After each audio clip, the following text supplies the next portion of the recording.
പുട്ടിന് എപ്പോഴും എൻ്റെ ഫേവറേറ്റ് ബീഫ് തന്നെയാണ് കേട്ടോ. എന്താണെന്നറിയില്ല, പണ്ട് മുതലേ ഭയങ്കര ഇഷ്ടമാണ് കേട്ടോ. അപ്പോൾ ഇന്നും ബ്രേക്ക്ഫാസ്റ്റിനായിട്ട് ഞാൻ വിചാരിച്ചു നല്ല ബീഫ് കറിയും പുട്ടും പപ്പടവും ഒക്കെ അങ്ങനെ ആക്കാമെന്ന്.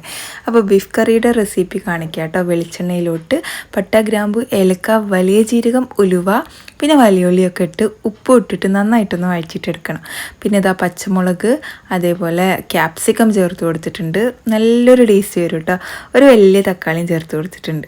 ഇനി മസാലകളായിട്ട് 1.5 സ്പൂൺ മല്ലിപ്പൊടി, 1.5 സ്പൂൺ മുളക് പൊടി, ഒരു 3/4 സ്പൂണോളം ഗരം മസാല, 1 സ്പൂൺ കുരുമുളക് പൊടി, ഒരു 1/4 സ്പൂണ് നമ്മളിവിടെ മഞ്ഞൾപ്പൊടി, പിന്നെ ഒരു 1/2 സ്പൂണോളം വലിയ ജീരകത്തിൻ്റെ പൊടിയും കൂടെ ചേർത്ത് കൊടുക്കണം കേട്ടോ.